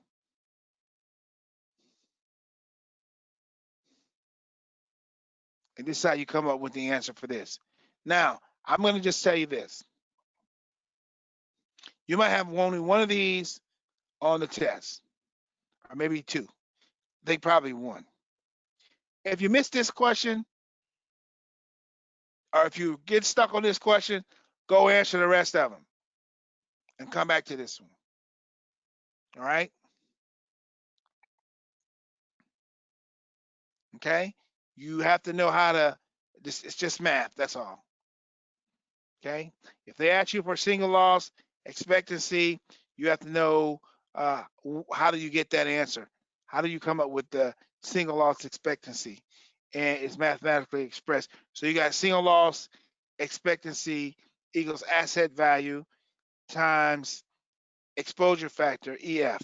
All right, so they're going to give you most of it. You just have to figure out and how to put it in a math equation. So you have the AV equals 10 million, and you have the EF that equals 75%. So you have 7,500,000 equals 10 million times 0.75.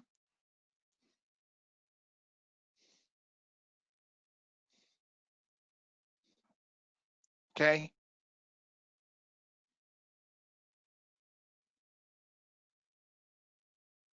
All right. This is math. You got to know, like I said, they're going to give you most of the question.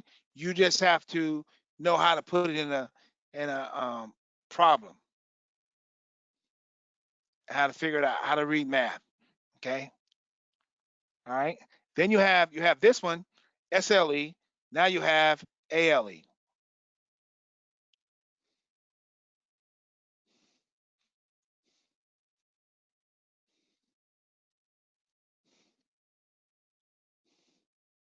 And these are on page 662. Now, again, like I said, when you're dealing with these, they're going to give you majority of the answer. You just got to figure out how to put it in mathematical equation to figure it out.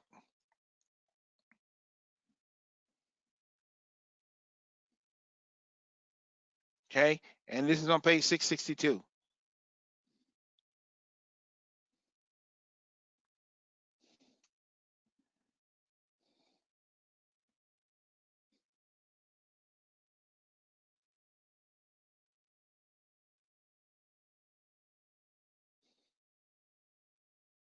Okay.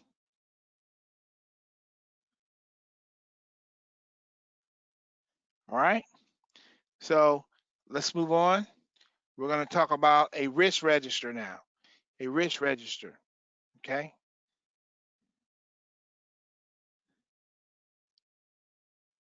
This is a risk register.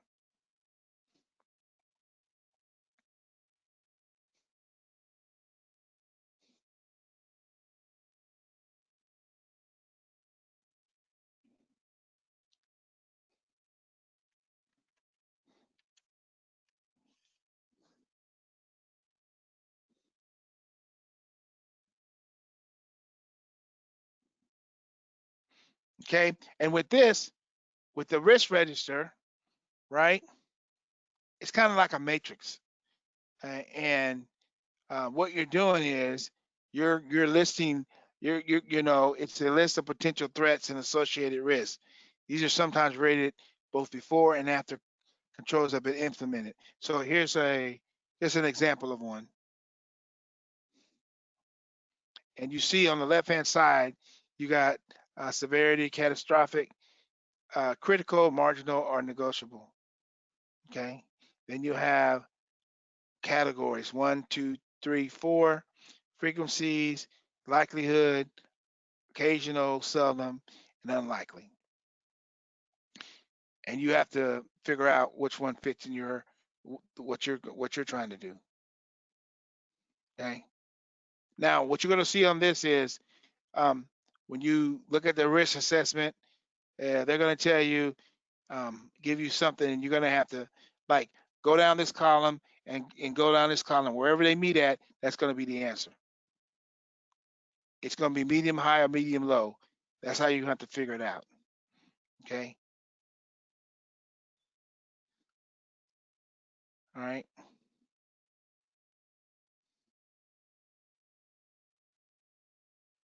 Okay. This is just a chart that I came up with, but you have a chart in your book too.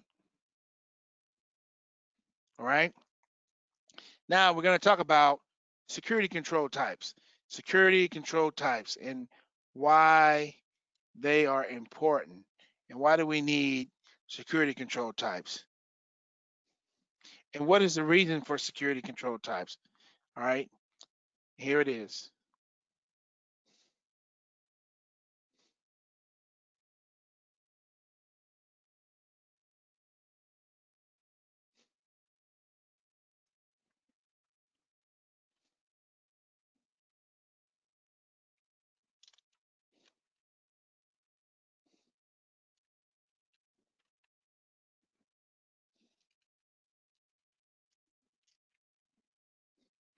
Okay.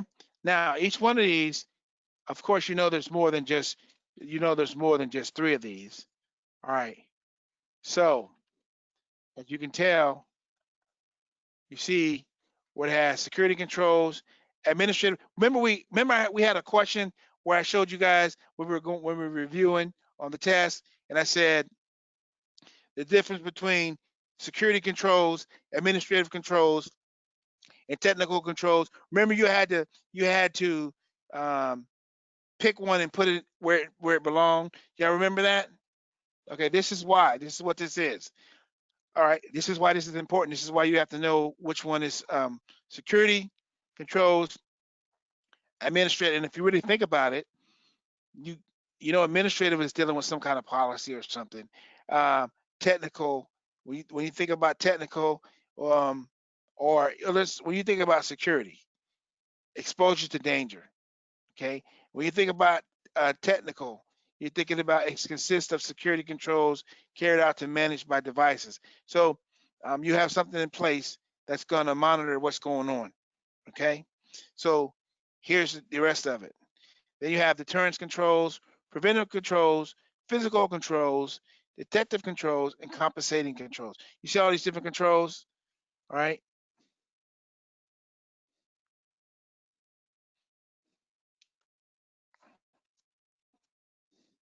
It's on page 665.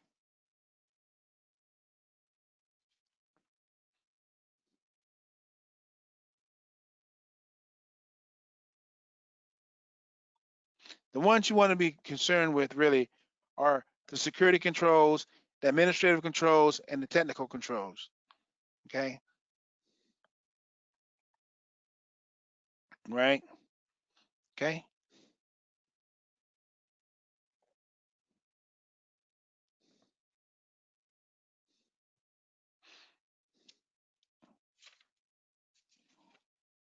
all right. We'll move on. All right. Then you have distributed allocations. All right, I'll give you a minute to read this.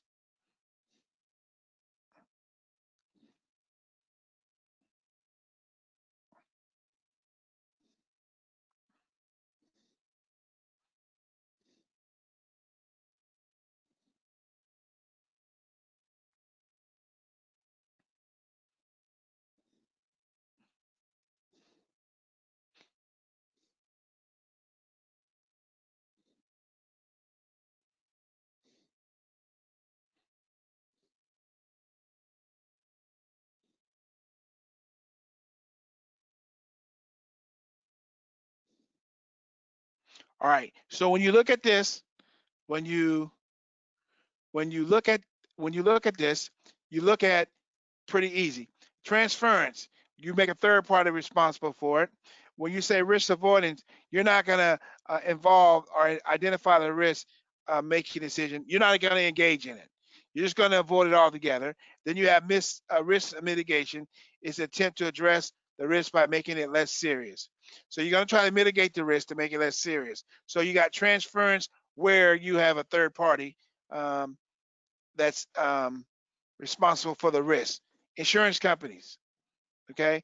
Then you have risk assessment, risk avoidance, where you're not even going to engage in the risk. Then you have mitigation, where you're going to try to find a way to mitigate the risk to make it less harmful. Okay, so distributive allocations is exactly what it says. And remember, transference is you're going to third party.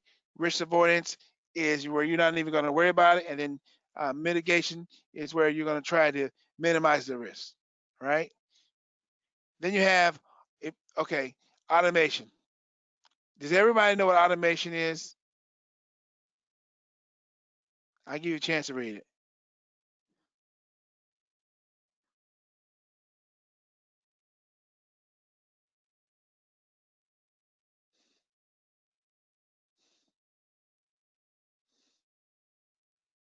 Okay. Automation can be defined as that which replaces human physical activities, is self-acting, self-operating, self-regulating, and uses technology to automation course of action. All right, that is the definition of it. But here is some things that you need to know about automation. Here's some things that you need to know about automation. Okay, and here are the things that you need to know about automation. All right, you got scalability, electricity, and continuously monitoring. Okay, I give you a minute to look at that, and that's on page 666.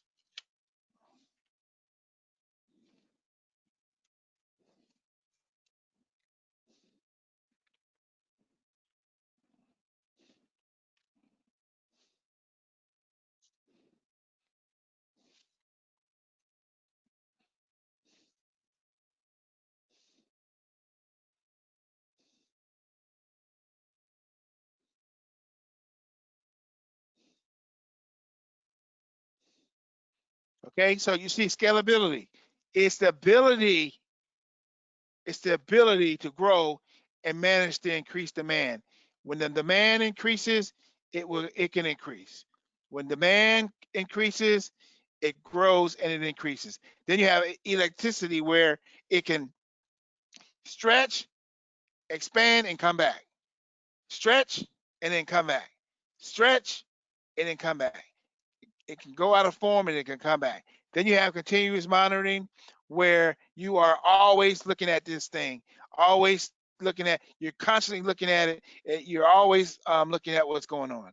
Okay. Real time, real time, real time. All right. So remember these aren't too hard to remember. Scalability. Scalability is to grow and manage increased demand. As the demand grows, you will increase. Electricity is you have the ability to be able to stretch and then return back. Electricity has the ability to stretch and to return back. Then you have continuously monitoring, where you're always going to be monitoring the state of risk and clients and security data and network cloud devices. You're always going to be looking at it, real-time data. So if somebody asks you what's going on here, you're going to be able to tell this is what's going on. All right. So remember, scalability is when something grows, you grow. Electricity is you can grow and then come back. And then continuous monitoring is when you are always making sure you know what's going on within your organization when it's dealing with security devices, network and cloud devices. Okay, so then you have this non-persistent tools. Non-persistent. When you think of something that's when you think of something that's persistent, that means it hangs around, right? When something that's non-persistent, that means it doesn't hang around. All right, pretty easy, right? I'm not gonna beat that up. So you got the difference between persistent and non-persistent are those that are used to ensure that unwanted data is not carried forward, but instead a clean image is used. So a non-persistent tool is going to make sure that none of the old stuff is going forward when you do a clean image. This is like wiping. You're going to make sure that nothing from the old stuff is still on there so we have a fresh image. So that's what non-persistent tool is. All right. And here are some of the tools. Okay, and we talked about this earlier in I forgot what chapter we did it in. Okay, and these are some of the tools for um, non-persistent tools. Okay, I'm not going to stay on that long, but this is on page 668, and you got live boot media, revert back to known state, rolling back to known configuration, and snapshot. Snapshot is a snapshot of your system at that time. Okay, and then revert back to a known state, a state when it was working good, or roll back to a known configuration where you know this configuration is working before this happened. Okay, all right. Then we're going to talk about SOPs, which I'm not going to beat this up a lot, but SOPs, standard operating procedures. How does your organization operate? How does your organization operate? What they do, and this is what you have to do. Part of your in brief. This is how we operate here. This is our rules and regulations, and this is our, you can say, your SOP for your job. This is how we function. This is what your jobs are. This is what your requirements are. This is what you're going to do while you're here. All right. If you got any questions, contact this number. Or any grievances, sign this paper. Or how to use the phone, read this. So your SOP is how you're going to operate on a day-to-day basis. How you're going to operate on a day-to-day basis. Okay. All right. And then some SOPs are very, very long, and then some are very, very to the point. Okay. All right. So let's move on. All right. So you have interoperability agreement. Now, these agreements, you're definitely going to have to know. And there's about 6 of them or 5 of them. Okay. And these are on, where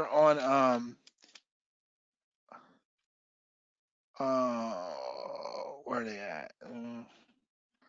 On page,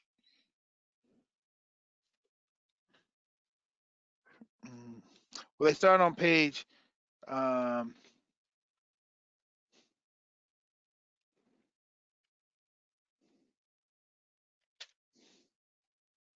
think they start on page 660, 672. All right. But you have interoperability agreement is the means through which organizations, public administrations, or businesses formalize the cooperation with one another. That means you form an agreement with those different folks. Okay. And then these agreements aim at the development of interoperability solutions which meet the functional, technical, and resources that are needed of one another. So you guys kind of share information and you work together so you guys can meet the needs of each other. All right. So we have different kinds of agreement types, and we're going to hit each one of these. And some of these I'm not going to stay on long because you guys pretty much know, hopefully know these. So you have the standard level of agreement, SLA. All right, SLA. I'm gonna tell you what SLA is. In Oh, no. We'll go over it in a minute. Then you have the BPA, you have the MOU, ISA, NDA, SLA, BPA, MOS, MOU, ISA, NDA. We're going to hit each one of these. All right. Here's what an SLA is. Standard level of agreement. I agree to do this kind of work for you. This is what we agree upon.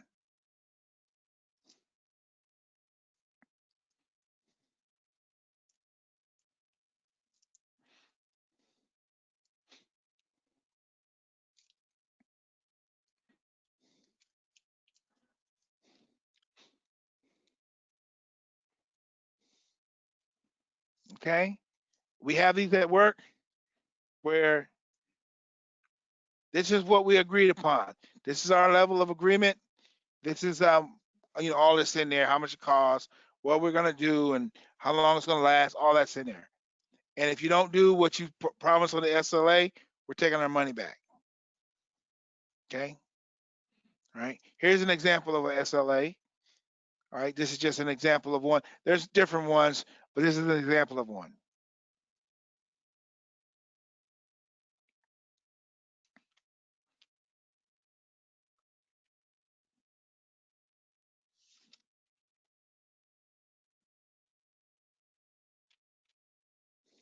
These are on page 678.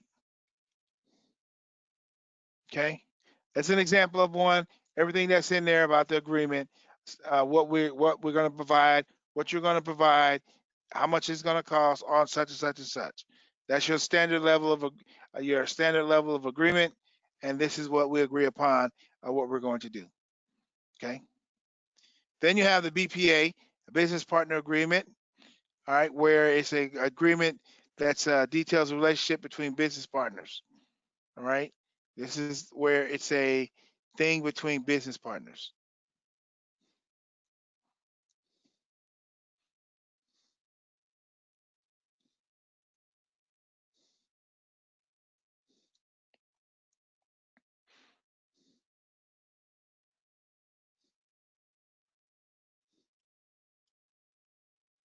Okay.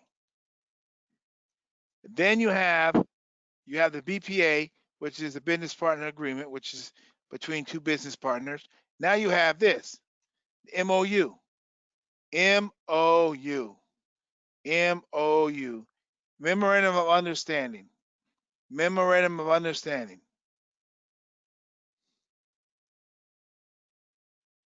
We understand each other, right?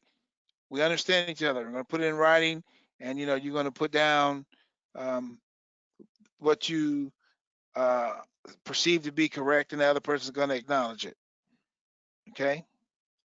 It's kind of like similar to SLA, but not doesn't define the responsibility of each of the parties. All right, it's not as in depth as the SLA. SLA is really in depth. Okay, you can hold whoever the SLA is for. They don't perform the duties. You can take the money back or whatever other legal action that you need to do. You can do. All right. So they have the MOU, right? All right. This is I thought it was kind of funny, but this guy's doing a memorandum of understanding. Okay, this is just I thought it was kind of funny. All right. All right. So now we talked about the MOU, we talked about the BPA, and we talked about the SLA. Now we're going to talk about the ISA. This is what the ISA is.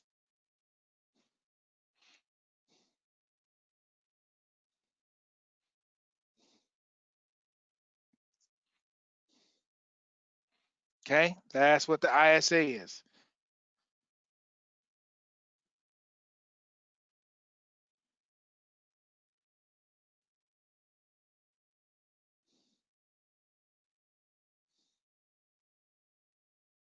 For example, it may stipulate certain types of encryption for all data in transit. And data in transit is what? It's moving, right? It's not sitting still. It's moving. All right. Interconnection security agreement.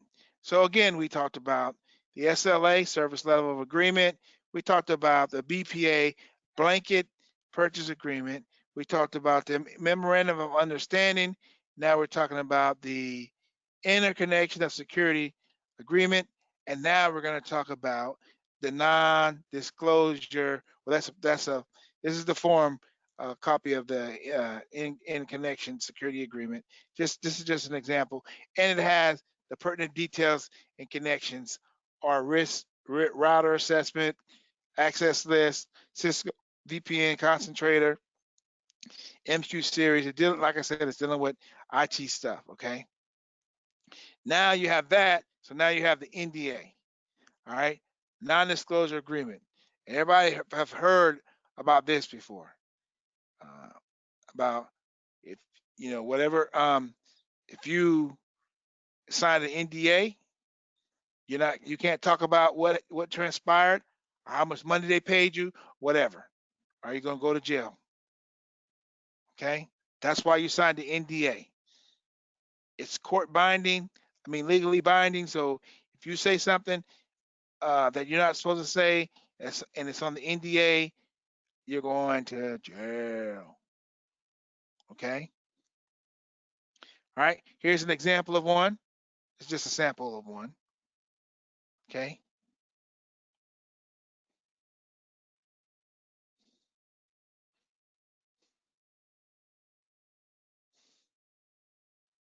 All right. That's just this. I just wanted to show you what an NDA is. All right. Then you have this personal management, which we talked about this already. Okay. So you have a background check. Everybody knows what a background check is, where they check your background out. If you're trying to get a clearance, they're gonna check out your background. Whatever you put on that paperwork, to say that these people are gonna vouch for me, they're gonna check them. Right. So you have the exit interview, which is an exit interview is a wrap-up meeting between management representative and someone who's leaving the organization, either voluntary or through termination. So if somebody got terminated, they don't want to hear what you got to say. They're out of there. They're gone. They don't want to hear. They don't want to hear.